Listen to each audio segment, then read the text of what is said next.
A bunch of specs and benchmarks for Big Navi just leaked out online. Let's talk about it. Before that, make sure to subscribe and click the bell icon so you never miss another video. Alright, so first let's go ahead and take a look at those leak specs, and this information comes from the YouTube channel Red Gaming Tech. A link will be in the description below as always, so you can go ahead and see their full entire video for the whole context. And then we'll go ahead and take a look at those leaked benchmarks, which were posted over on Twitter by Tom Apisak. And finally, I'll give my thoughts on whether or not I believe any of this is actually true. So the first piece of information I found interesting in this video is that according to his sources, apparently AMD has been able to achieve a 60% performance per watt gain when you compare RDNA2 to RDNA1. Now, that's actually really great to see because their goal was 50%, so seeing something even higher than that is really impressive. He then goes on to state that apparently this GPU will have a maximum boost clock of around 2.2 gigahertz or even slightly higher, which, you know, that's kind of to be expected because if we look at the PS5, that GPU inside there, based on RDNA2, supposedly hits 2.23 gigahertz as a maximum boost clock. So maybe with overclocking, you'll be able to hit even higher than that.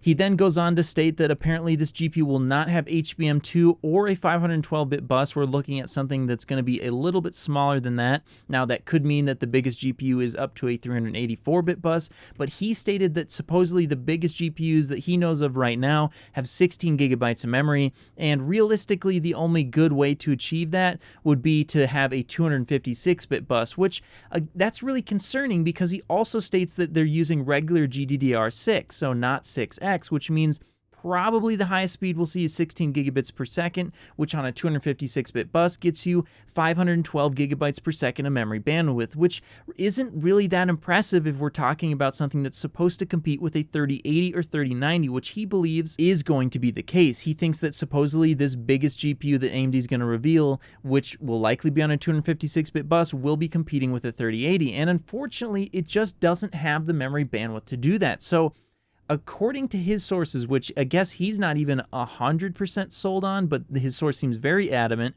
they're going to have a massive cache, they're calling it an infinity cache of 128 megabytes, which is supposed to make up for the lack of bandwidth to their regular GDDR6 memory. Now, that sounds really great in theory, however, I got a few problems with this, and, you know, really, the problem is that yes, cache is very important and it can definitely help you with memory bandwidth problems, but we're looking at a case here where they have to make up for like 200, 300 gigabytes per second of memory bandwidth to be able to, you know, compete with a 3080 and 3090, and that's just a huge amount, and I'm not sure if it's gonna be possible for AMD to just circumvent the fact that they can't get 6X or can't get a 384-bit GPU just by giving it a bigger cache. I just don't think that's gonna be good enough to allow it to compete with these bigger GPUs. You know, I could be wrong, but my guess is this is probably what we're looking at here is more of a 3070 competitor. It might beat it, it might even get close to a 3080, but on a 256-bit bus, I have my doubts. Now, speaking of competing with the 3080, he says in the video that supposedly there will be RX 6800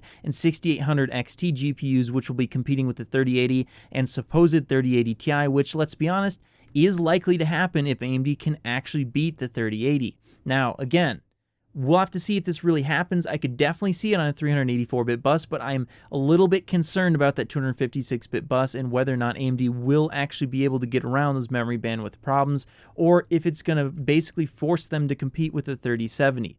We'll just have to wait and see. And you know what? Speaking of performance, let's go ahead and take a look at those leaked benchmarks because these tell a completely different story, and we may be looking at what is essentially a 6700 here, but let's go ahead and take a look at them. So if we first look at the 5700 XT here in the Ashes of the Singularity benchmark, which, by the way, I know a lot of people have an issue with. It's not my favorite benchmark, but hey, it's what we got. Well, it gets 51 frames per second, and if we compare it to this unknown AMD GPU, which I believe is the 6700, it gets 63 frames per second, which is just 24% faster. And if we compare that to even the lowest score of the 2080 Ti they have, that's still 6% faster. So we're looking at a GPU here from AMD that isn't even beating the 2080 Ti, which is around, it's going to be around the performance of a 3070. So if this is AMD's Big Navi, which I don't think it is, but if it is, that's going to be really, really disappointing. So now let's go ahead and talk about whether or not I believe these are actually real. So So yeah, I do think these leaks are at least mostly real. And what do I mean by that? Well,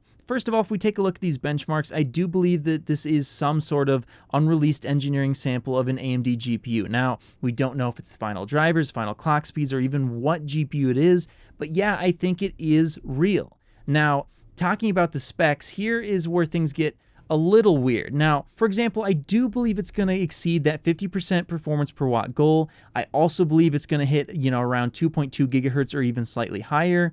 I don't think it's going to have HBM2. I don't think it's going to be on a 512-bit bus. And I do believe it's going to have regular GDDR6 memory. So yeah, I think that pretty much almost everything he said is correct. He's probably even correct about this 128 megabytes of infinity cache. It's probably what AMD is going to use to market their GPUs, even though they don't have the same amount of memory bandwidth. Now, here's where I take some issue. I just can't get fully on board with this infinity cache fully solving their bandwidth problem. Yes, I think it will help.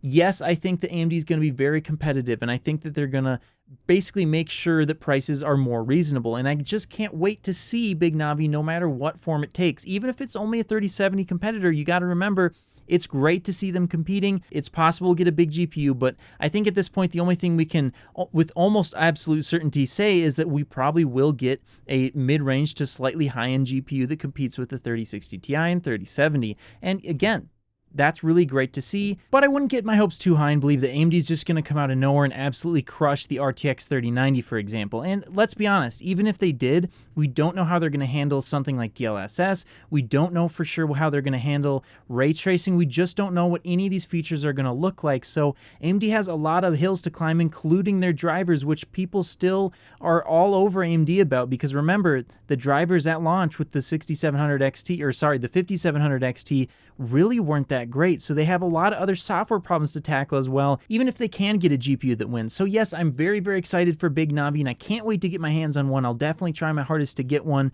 But remember, keep your expectations in line, because every time this happens with AMD, people put their expectations like way up here, and then AMD gives you something that's actually really great, but because you were expecting them to give you something that was just unbelievably great, all of a sudden everyone's disappointed. So just keep that in mind. But hey, that's just what I think. What do you think about Big Navi? Do you think that they're actually going to win this time, or do you think that once again they're going to fall short? I'd love to see what you have to say in the comments below, and of course, I'll see you in the next video. If you made it to the end of the video, be sure to drop a like. Every time you do so, Nvidia and Intel drop prices. Also, if you want to see more, click here. You won't be disappointed.